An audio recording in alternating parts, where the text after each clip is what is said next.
할 대통령 윤석열 탄핵 사건에 대한 선고를 시작하겠습니다. 먼저 적법 요건에 관하여 살펴보겠습니다. 이 사건 계엄 선포가 사법심사의 대상이 되는지에 관하여 보겠습니다.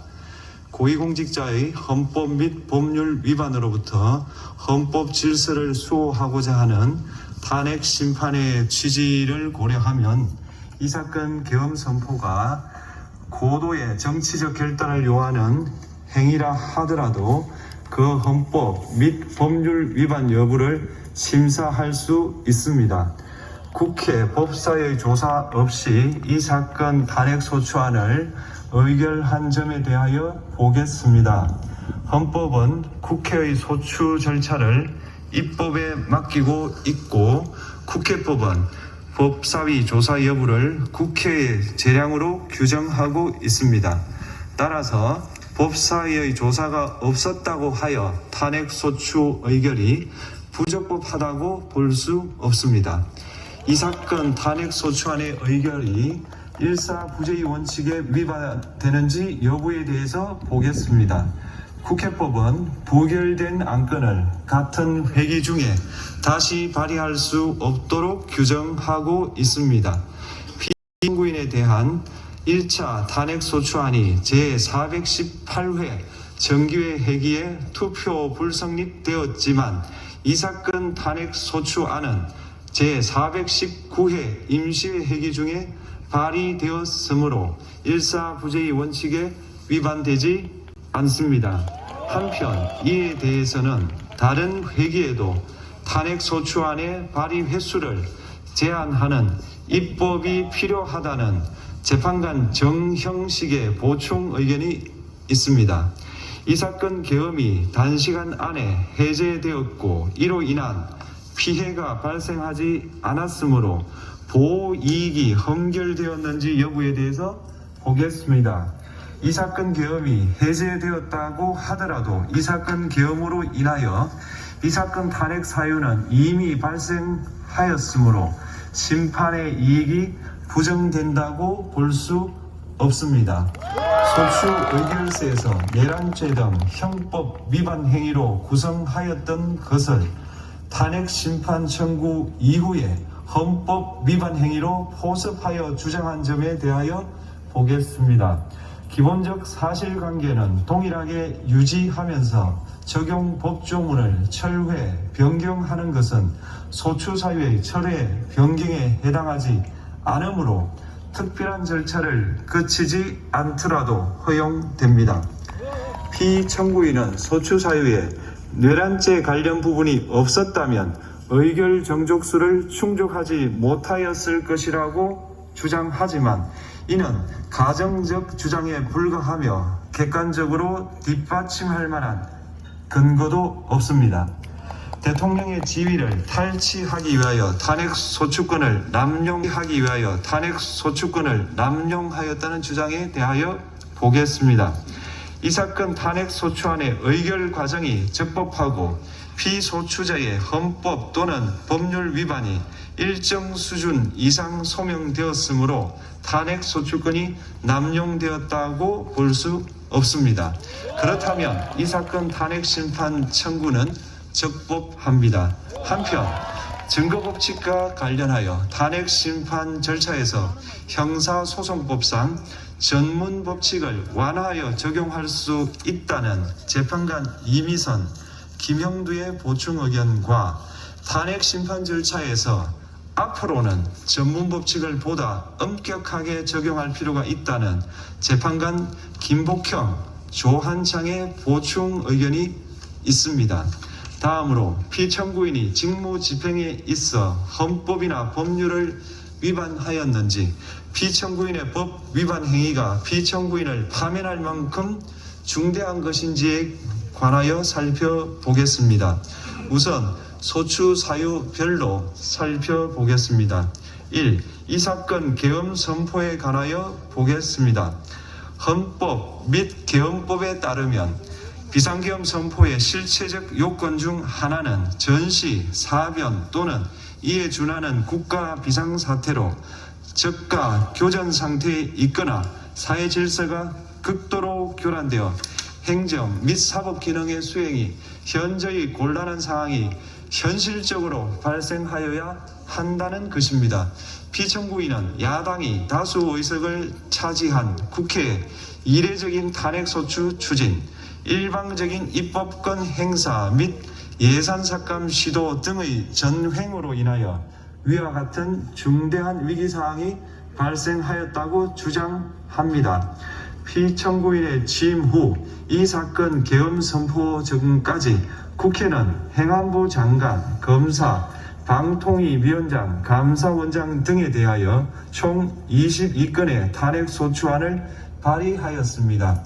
이는 국회가 탄핵소추 사유의 위헌, 위법성에 대해 숙고하지 않은 채 법 위반의 의혹에만 근거하여 탄핵심판 제도를 정부에 대한 정치적 압박 수단으로 이용하였다는 우려를 낳았습니다. 그러나 이 사건 계엄 선포 당시에는 검사 1인 및 방통위 위원장에 대한 탄핵 심판 절차만이 진행 중이었습니다. 피청구인이 야당이 일방적으로 통과시켜 문제가 있다고 주장하는 법률안들은 피청구인이 제의를 요구하거나 공포를 보류하여 그 효력이 발생되지 않은 상태였습니다. 2025년도 예산안은 2024년 예산을 집행하고 있었던 이 사건 계엄 선포 당시 상황에 어떠한 영향을 미칠 수 없고 위 예산안에 대하여 국회 예결특위의 의결이 있었을 뿐 본회의의 의결이 있었던 것도 아닙니다. 따라서 국회의 탄핵소추, 입법, 예산안 심의 등의 권한 행사가 이 사건 계엄 선포 당시 중대한 위기 상황을 현실적으로 발생시켰다고 볼 수 없습니다. 국회의 권한 행사가 위법, 부당하더라도 헌법재판소의 탄핵 심판, 피청구인의 법률안 제의 요구 등 평상시 권력 행사 방법으로 대처할 수 있으므로 국가 긴급권의 행사를 정당화할 수 없습니다. 피청구인은 부정선거 의혹을 해소하기 위하여 이 사건 계엄을 선포하였다고도 주장합니다.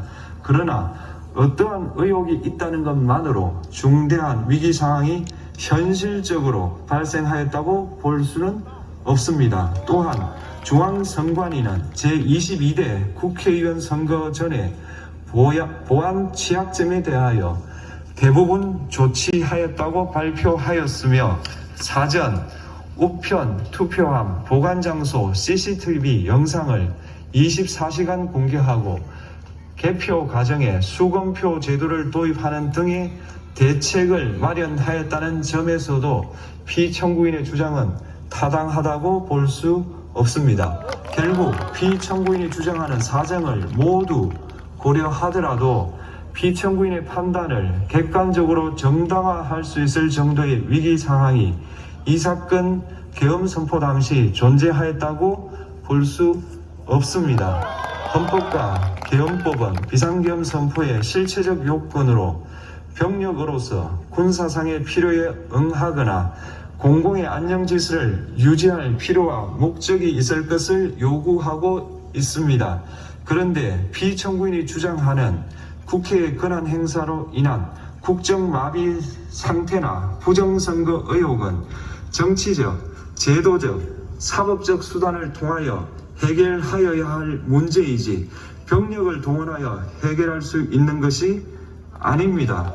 피청구인은 이 사건 계엄이 야당의 전횡과 국정위기 상황을 국민에게 알리기 위한 경고성 계엄 또는 호소형 계엄이라고 주장하지만 이는 계엄법이 정한 계엄 선포의 목적이 아닙니다. 또한 피청구인은 계엄 선포에 그치지 아니하고 군경을 동원하여 국회의 권한 행사를 방해하는 등의 헌법 및 법률 위반 행위로 나아갔으므로 경고성 또는 호소형 계엄이라는 피청구인의 주장을 받아들일 수 없습니다. 그렇다면 이 사건 계엄 선포는 비상계엄 선포의 실체적 요건을 위반한 것입니다. 다음으로 이 사건 계엄 선포가 절차적 요건을 준수하였는지 국방부 장관에게 국회에 군대를 투입할 것을 지시하였습니다.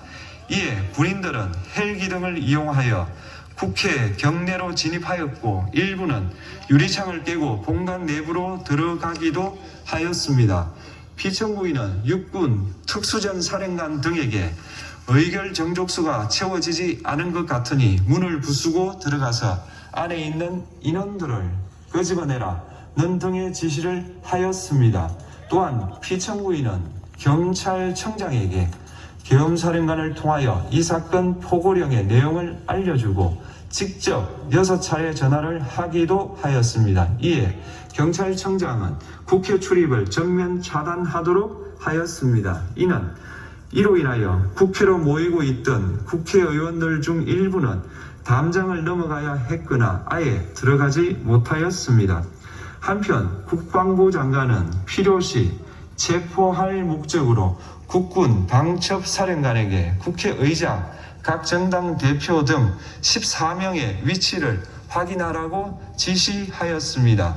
피청구인은 국가정보원 1차장에게 전화하여 국군 방첩사령부를 지원하라고 하였고 국군 방첩사령관은 국가정보원 1차장에게 위 사람들에 대한 위치 확인을 요청하였습니다. 이와 같이 피청구인은 군경을 투입하여 국회의원의 국회 출입을 통제하는 한편 이들을 끌어내라고 지시함으로써 국회의 권한 행사를 방해하였으므로 국회에 계엄해제 요구권을 부여한 헌법조항을 위반하였고 국회의원의 심의표결권, 불체포특권을 침해하였습니다. 또한 각 정당의 대표 등에 대한 위치 확인 시도에 관여함으로써 정당 활동의 자유를 침해하였습니다. 피청구인은 국회의 권한 행사를 막는 등 정치적 목적으로 병력을 투입함으로써 국가안전보장과 국토방위를 사명으로 하여 나라를 위해 봉사하여 온 군인들이 일반 시민들과 대치하도록 만들었습니다. 이에 피청구인은 국군의 정치적 중립성을 침해하고 헌법에 따른 국군 통수 의무를 위반하였습니다. 3. 이 사건 포고령 발령에 관하여 보겠습니다. 피청구인은 이 사건 포고령을 통하여 국회, 지방의회, 정당의 활동을 금지함으로써 국회에 계엄해제 요구권을 부여한 헌법조항, 정당제도를 규정한 헌법조항, 대의민주주의 권력분리 원칙을 위반하였습니다.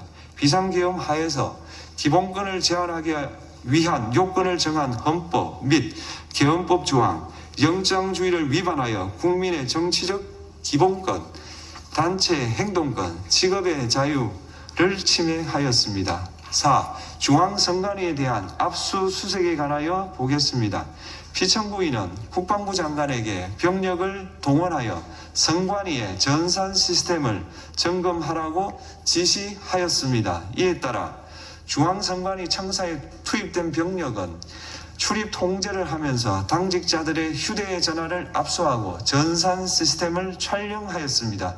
이는 선관위에 대하여 영장 없이 압수수색을 하도록 하여 영장주의를 위반한 것이자 선관위의 독립성을 침해한 것입니다.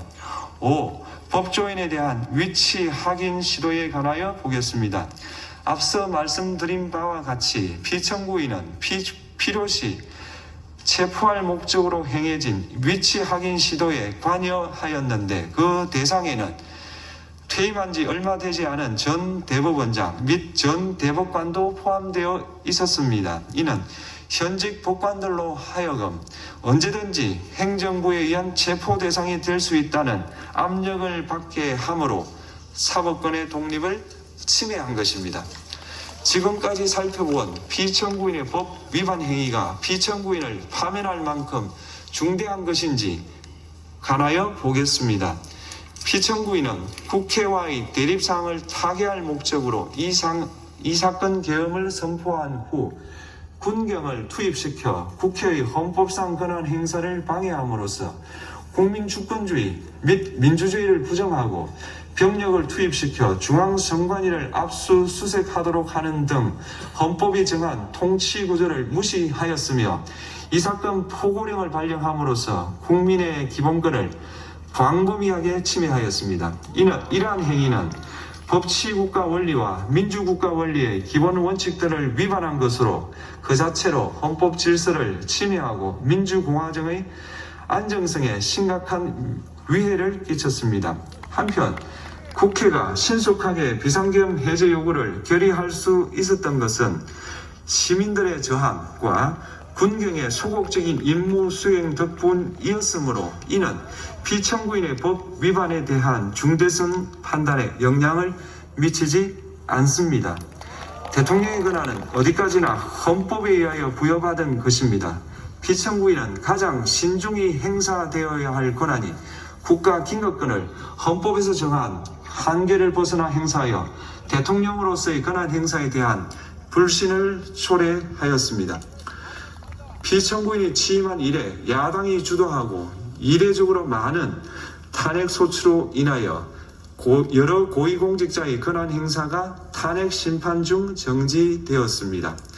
2025년도 예산안에 관하여 헌정사상 최초로 국회 예산결산특별위원회에서 정액 없이 감액에 대해서만 야당 단독으로 의결하였습니다.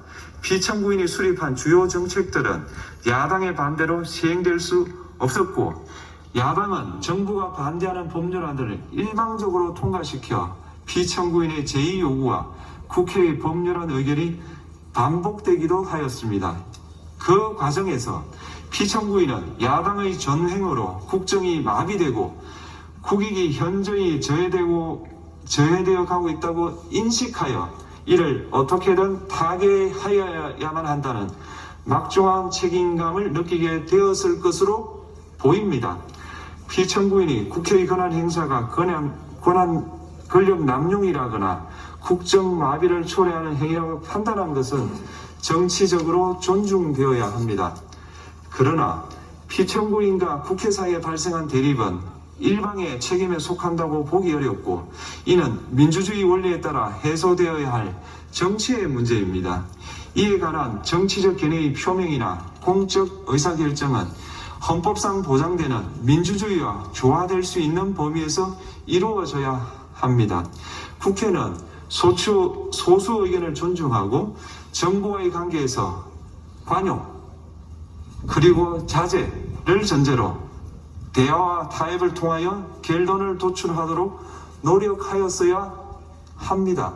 피청구인 역시 국회의 대표인 국회를 협치의 대상으로 존중하였어야 합니다. 그럼에도 불구하고 피청구인은 국회를 배제의 대상으로 삼았는데 이는 민주정치의 전제를 허무는 것으로 민주주의와 조화된다고 보기 어렵습니다.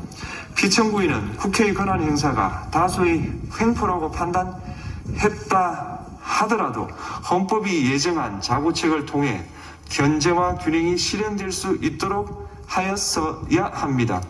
피청구인은 취임한 때로부터 약 2년 후에 치러진 국회의원 선거에서 피청구인이 국정을 주도하도록 국민을 설득할 기회가 있었습니다. 그 결과가 피청구인의 의도에 부합하지 않더라도 야당을 지지한 국민의 의사를 배제하려는 시도를 하여서는 안 되었습니다. 그럼에도 불구하고 피청구인은 헌법과 법률을 위반하여 이 사건 계엄을 선포함으로써 국가 긴급권 남용의 역사를 재현하여 국민을 충격에 빠뜨리고 사회, 경제, 정치, 외교 전 분야의 혼란을 야기하였습니다. 국민 모두의 대통령으로서 자신을 지지하는 국민을 초월하여 사회 공동체를 통합시켜야 할 책무를 위반하였습니다. 군경을 동원하여 국회 등 헌법기관의 권한을 훼손하고 국민의 기본적 인권을 침해함으로써 헌법소의 책무를 저버리고 민주공화국의 주권자인 대한국민의 신임을 중대하게 배반하였습니다. 결국 피청구인의 위헌 위법 행위는 국민의 신임을 배반한 것으로 헌법 수호의 관점에서 용납될 수 없는 중대한 법 위반 행위에 해당합니다. 피청구인의 법 위반 행위가 헌법 질서에 미친 부정적 영향과 파급 효과가 중대하므로 피청구인을 파면함으로써 얻는 헌법 수호의 이익이 대통령 파면에 따르는 국가적 손실을 압도할 정도로 크다고 인정됩니다. 이에